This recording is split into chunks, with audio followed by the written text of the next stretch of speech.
Cek. Halo semuanya, selamat siang. Terima kasih banyak udah datang, udah mau nonton TEDx ini, dan aku juga mau thank you buat TEDx sudah mengadakan platform yang cukup bagus untuk kita mahasiswa-mahasiswa UC yang pengen sharing apa yang kita udah pernah dapatkan atau udah yang pernah kita lalui selama ngampus ya mungkin. Dan untuk sharing sedikit tentang kemampuan-kemampuan yang kita punya yang mungkin bisa membantu teman-teman semua gitu. Oke, seperti tadi yang sudah dikatakan MC, halo semuanya, salam kenal, aku Trisha. Dan di sini materi aku adalah public speaking, tapi akan ada sedikit tentang student issues, student problems gitu. So untuk materi aku ngambil namanya Find Your Voice, Student Struggles and Public Speaking, dimana menurut aku selama aku kuliah pun aku merasakan struggle ini dan merasakan kesusahan dari SMA ke kuliah. Nah, aku tuh maunya kita sama-sama bisa sharing, jadi buat teman-teman yang nanti tengah-tengah pengen nanya atau apa gitu langsung angkat tangan boleh, atau langsung kayak nanya gitu nggak apa-apa, karena kita di sini santai aja, sharing aja gitu ya. Karena waktunya juga 18 menit, jadi cukup kita ya make the best of it aja. Oke, so sedikit tentang aku. Aku lebih sering experience di pageant, di ajang kecantikan, dan juga seperti yang teman-teman pernah lihat, pasti aku sering ikut, sering jadi MC di acara-acara UC dan juga sering perform gitu. Nah, pertanyaan pertama, pernah nggak teman-teman merasa capek gitu, capek atau overwhelmed atau terlalu banyak deh kerjaan aku selama aku kuliah ini? Atau mungkin sebelum itu ada nggak? Boleh dong angkat tangannya. Oke, panitia ada, teman-teman yang di sini ada, yang di situ agak malu-malu mungkin ya, nggak apa-apa. Nah, perasaan ini wajar banget teman-teman, apalagi dari kita yang selama SMA mungkin ya. SMA tuh kan terlalu sangat santai. SMA kita ngerasa everything is very easy, apalagi kalau kita nggak ngerjain tugas, kita bisa untuk kayak ya bilang ke gurunya, udahlah miss, aku kan udah sering ikut ini, nggak apa-apa lah ya, aku nggak ngerjain tugas gitu. It's very normal, especially in college. Aku sendiri ngerasain aku overwhelmed karena kaget tugasnya ternyata sebanyak itu. Aku harus bikin paper ini, paper itu, mata kuliahnya juga jadinya lebih spesifik dari dulu kuliah SMA ya. Nah, ini adalah beberapa student struggle yang sering kita rasakan. First is procrastination, which is menunda-nunda. Kedua, overthinking and stress. Dan yang ketiga adalah public speaking. Nah, untuk yang pertama adalah procrastination. Jadi, menurut aku, procrastination itu ada dua aspek yang menyebabkan itu. Yang pertama adalah malas. Pernah nggak ngerasa malas ya? Sering ya? Gak apa-apa, karena aku sering banget ngerasa malas. Karena aku merasa aku terlalu mengentengkan juga. Jadi di sini ada underestimating. Dimana aku merasa ini gampang. Apalagi kan dosen-dosen kita materinya udah ditaruh di e-learn. After that, they don't really explain much. They just expect us to read it on e-learn. Karena jujur, aku juga sebenarnya malas banget mau baca di e-learn. Tapi menurut aku itu ternyata penting banget. Dengan kita kita harus bisa menghilangkan perasaan malas, perasaan untuk kita menunda-nunda itu kita harus penting banget harus menghilangkan rasa itu. Karena itu yang bisa membuat kita that feeling drags us down. Menurut aku itu yang membuat kita jadi nanti aja terus jadinya last minute. Nah, dari aku selama ini aku merasa ini yang bisa membantu aku untuk tidak procrastinate, untuk tidak menjadi malas, untuk at least menjadi aku yang lebih baik di dalam kayak segi pelajaran atau mata kuliah gitu. Nah, take breaks, which is ada yang namanya Pomodoro Technique. Kalau teman-teman yang udah pernah dengar, Pomodoro Technique itu ada intervalnya gitu. Jadi 25 menit kita belajar, kita fokus, kita login, terus 5 menit atau 10 menit kita break. Itu boleh main game, itu boleh lihat IG, lihat TikTok, atau lakukan apapun yang kalian suka untuk relax. Jadi Pomodoro Technique menurut aku ini cukup membantu ya. Nah, yang kedua, no distractions. Ini penting banget karena distractions yang membuat kita benar-benar terganggu ya fokusnya. Jadi HP jauh-jauh, kalau bisa dimatiin, dibawa sama temennya juga nggak apa-apa. Dan kalau kalian merasa lebih nyaman untuk belajar di kafe, karena aku sendiri juga suka banget belajar di kafe, I don't know why. Sampai sekarang aku merasa, padahal teman-temanku pada nanya, kenapa sih kamu suka banget di kafe? Bukannya itu lebih, apa ya, lebih mengganggu ya karena ada bunyi dari luar, orang-orang ngobrol. Tapi menurut aku, kalau di kamar atau di rumah, aku merasa itu tempat nyaman aku, jadi aku gampang banget untuk ke kasur, untuk tidur gitu. Jadi mungkin hindari tempat-tempat yang menurut kalian nyaman. And next, untuk overthinking dan stress, sebenarnya overthinking ini kuncinya di kita sendiri. Yang membuat kita overthinking adalah kita sendiri. Padahal kita selalu nanya what if aku ternyata tidak bagus, what if aku tidak pantas. Karena aku sendiri sebelum aku naik ke panggung ini, aku merasa aku sebenarnya pengalaman aku tidak sebanyak itu sampai aku nggak pantas untuk sharing sama teman-teman. Tapi akhirnya aku menghilangkan perasaan itu dan aku meyakinkan bahwa dengan aku kepilih untuk maju di atas panggung ini, aku merasa berarti menurut orang lain aku sudah cukup bagus. Jadi itu semua ada di otak kita sebenarnya. Imperfection means more room for improvement. Jadi benar, kalau misalnya kita merasa kurang, ya berarti emang itu tempat atau space untuk kalian improve. You guys can improve, learn, mungkin minta masukan dari teman-teman atau apa, atau orang terdekat. Yang kedua, people are busy thinking about themselves. Benar, karena pernah nggak sih buktinya kalau kadang-kadang kita kalau lagi dosen ngobrol, dosen menjelaskan atau apa, kita kadang sibuk main HP atau mungkin sibuk kerjain tugas lain. Itu kan it's a normal thing. Jadi menurut aku kalau misalnya kita merasa kita kurang atau kita sibuk memikirkan orang lain, ya sebenarnya nggak usah gitu, karena orang lain belum tentu juga terlalu memikirkan sebegitunya tentang kita gitu. Dan you don't need to be perfect to succeed, bener banget.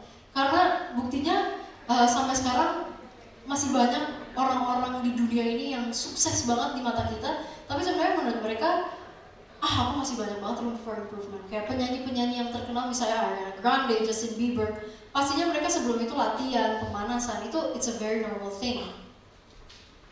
Next, ini adalah pertanyaan terakhir. How many of us have felt nervous when speaking in front of people or even answering and presenting in class? Boleh dong? Aku mau minta teman-teman, oke, ada banyak ya sebenarnya, cuma mungkin malu-malu, gak apa-apa. Oke, thank you. Menurut aku wajar banget. Nah ini, this is where public speaking comes in. Menurut aku public speaking itu penting banget. Apalagi kuliah itu kan kita masih kita masih merintis, kita masih kayak mencoba-coba, kita explore diri kita. Nah, public speaking is a structural oral delivery of messages to a live audience for entertaining or maybe inspiring others and also using our body language and interaction and confidence. Nah, bahkan sekedar kalian ngobrol sama teman-teman kalian yang 4 orang, 5 orang itu sebenarnya tergolong public speaking. Karena kita ngobrol ke khalayak ramai, kita ngobrol sama orang banyak. Dan pastinya kita kayak menginfluence orang, kita ngobrol sama orang, itu kan public speaking ya. Nah, menurut aku public speaking itu penting banget. Kenapa? 1, boost self-confidence. Kita jadi lebih yakin dengan kemampuan kita sendiri. We believe in ourselves more. Karena kita misalnya sekedar presentasi di kelas aja. Sebenarnya itu simple thing ya, sepele banget. Tapi banyak banget yang ngerasa aku nggak bisa maju ke depan, aku nggak mau. Justru aku sekarang karena aku merasa aku bisa aku cukup menguasai public speaking aku. Jadi aku merasa kalau aku disuruh untuk maju ke depan dan presentasi, aku lebih suka itu dibanding untuk membuat materinya. Pokoknya aku gimana caranya biar aku nggak usah bikin materi itu. Nah, boost self confidence itu benar banget. Kemudian influences audience. Kalau influence audience ya mungkin dengan kita menjadi speaker, kita dengan menjadi pemateri, itu kan kita menjelaskan ke orang, ke audience kita bahwa ini loh materi yang aku punya dan ini works untuk aku dan gimana caranya aku mau teman-teman bisa untuk mengimplementasikan ke kehidupan kalian gitu.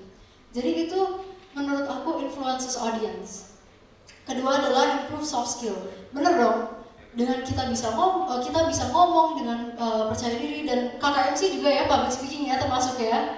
Nah, dengan kita bisa public speaking, kita jadi bisa bisa jadi MC, kita jadi pembicara, kita jadi mungkin prestasi di kelas, atau mungkin banyak banget profession yang butuh public speaking. Selanjutnya advances career possibilities. Karena menurut aku sebenarnya benar. Bayangin apalagi kita di sini kampus entrepreneur. Kita punya bisnis sendiri yang kemudian pada akhirnya kita mau mengembangkan bisnis itu. Benar kan? Suatu hari kalian ketemu sama calon investor, calon pembeli, gak mungkin dong kalian ketemu terus kayak, ya pokoknya ini deh, lihat deh presentasinya, ini kerjaan aku ini, jasa aku, produk aku. Gak mungkin dong. Orang nggak akan tertarik sama apa yang kita punya. Itu gimana cara kita ngomong ke our customer. Okay, so this is what I'm selling. Ini barang aku punya barang gini, bisa membantu bapak atau ibu dalam bisnisnya gini, dan nanti kalau misalnya bapak ibu invest di perusahaan saya, you're not gonna regret it. Nah itu kan yakin ya, kita yakin. Nah jadinya career possibilities kita itu jadi ada. Apalagi kalau misalnya jadi entrepreneur, kita kerja di perusahaan. Kita dimintain tolong bos kita untuk nanti ada presentasi ini gini, kamu yang ngomong ya. Ada klien yang mau ketemu, kamu yang ngomong. Gak mungkin dong kita ketemu terus kayak gitu kan, gak mungkin. Nah ini dimana public speaking cukup penting untuk kita. Dan kemudian brain works faster, karena benar, karena kita sudah tahu public speaking, kita sudah pernah ngobrol di depan orang, kita jadi belajar gimana caranya untuk menjawab pertanyaan yang kita nggak tahu. Misalnya aku di beauty pageant. Sebenarnya sepele banget beauty pageant, tapi mungkin menurut orang-orang beauty pageant itu cuma cantik di atas panggung, catwalk, terus ngomong gitu. Tapi sebenarnya itu penting banget. Bayangin kalau kita menang, terus kita harus ngobrol sama press. Pasti dong pertanyaannya tuh rapid fire questions, yang pertanyaannya belum kita dengar, yang kita nggak tahu. Jadi menurut aku, di situ otak kita jadi cepet banget kerjanya. Kita jadi, oh ini pertanyaannya gini. Jadi menurut aku jawabannya gini. Nah itu membantu banget menurut aku. Next, tips and trick. Menurut aku sebenarnya public speaking ini adalah skill yang bukan terlahir begitu saja ya. Jadi mungkin ada beberapa orang yang dari sananya udah berbakat banget dengan public speaking. Mungkin kita udah yang, oh dia mah dari lahir udah bisa ngomong, dia dari lahir memperform, dia dari lahir udah bisa gini. Sebenarnya enggak, public speaking itu bisa kita bentuk, bisa kita pelajari gitu. Makanya banyak banget yang namanya kelas public speaking, kita les sana sini, dan ada beberapa agensi-agensi yang mengajarkan kita public speaking. Itu sebenarnya cara mudah untuk kita mendapatkan ilmu itu. One of the few of the tips and tricks that I have is talk in front of the mirror. Karena benar, kita harus tahu apa yang kita omongin, ekspresi kita tuh gimana. Gimana cara kita menyampaikan topik kita dengan pas, nyampe, terus materinya tuh harus kayak jelas gitu. Nah, teman-teman pasti kalau misalnya jarang untuk ngomong di depan orang, public speaking, pastinya deg-degan, terus gak tahu tangannya ini sebenarnya mau diapain sih, ekspresi aku tuh sebenarnya gimana. Nah, di depan cermin itu penting banget karena kita jadinya bisa tahu ternyata kita kalau ngomong gini loh dilihat orang gitu. Nah, itu pentingnya untuk talk in front of the mirror.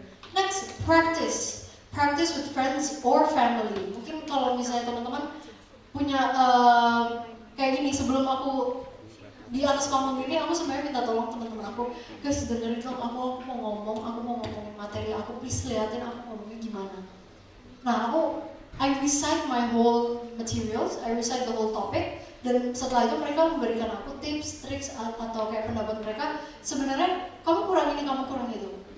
Tapi kalau misalnya nervous juga mungkin di depan teman sama keluarga, boleh banget di depannya boneka, atau mungkin kayak ya just sekedar di kamar ngomong-ngomong, itu sebenarnya penting banget. Yang penting adalah record yourself and review. Kita harus merekam ulang, kita harus melihat sebenarnya apa sih yang bisa aku benerin, kata-kata apa yang bisa aku ubah dari materi aku yang mungkin lebih ngena atau lebih enak gitu didengar. Itu penting banget, karena kan kita ngomong di depan orang, segala umur, batas umurnya luas banget. Dan kalau ngomong sama dosen nggak mungkin ke doang kita kayak yo jadi hari ini kita tuh sebenarnya mau ngomong gini nggak mungkin dong. Nah kalau misalnya kita record ourselves, kita bisa tahu ini loh yang aku omongin gitu. Nah next adalah prepare and understand goals. Yang paling penting adalah kita paham, biar kita itu nggak baca. Karena kan sekarang aku sering banget ketemu teman-teman aku, terutama misalnya kita satu kelompok, mereka kalau presentasi dibaca talk in front of the mirror, practice with friends and family. Padahal sebenarnya kan dosen kita atau teman-teman kita sebenarnya bisa baca materi yang ada di atas PPT itu apa. Cuman kan gimana caranya kita menyampaikan mungkin poin-poin yang nggak kita masukin ke PPT, atau mungkin poin-poin kecil yang sebenarnya tiba-tiba keinget, aku dulu pernah gini. Nah, saat PPT itu kan saat kita presentasi itu kan jadinya kita bisa menyampaikan hal-hal yang kita sebenarnya paham dari materi itu. Jadi kita bisa menjelaskan dengan bahasa kita sendiri. Dan next adalah don't overthink. Karena menurut aku overthinking itu seperti yang tadi aku bilang cukup itu peran yang besar untuk menentukan kita kedepannya itu gimana. Kalau kita overthinking terus, pasti dong kita nggak akan berkembang. Teman-teman nggak akan menjadi panitia, kakak MC juga nggak mungkin jadi MC kalau overthinking. Terus teman-teman LO nggak mungkin jadi LO kalau misalnya mereka deg-degan nggak bisa ngomong sama orang. Justru sebenarnya LO juga termasuk public speaking. Teman-teman event, ketua pelaksana juga tadi ngobrol pasti butuh public speaking gitu. Intinya adalah don't overthink. Karena seperti yang tadi aku bilang, sebenarnya orang lain belum tentu memperhatikan atau sebenarnya punya pikiran gimana-gimana banget sama kita gitu. Misalnya salah ngomong atau apa, people sometimes don't care as long as they understand what you're saying. Jadi menurut aku intinya adalah the main 5 points yang aku rasakan selama aku mempelajari public speaking adalah ini.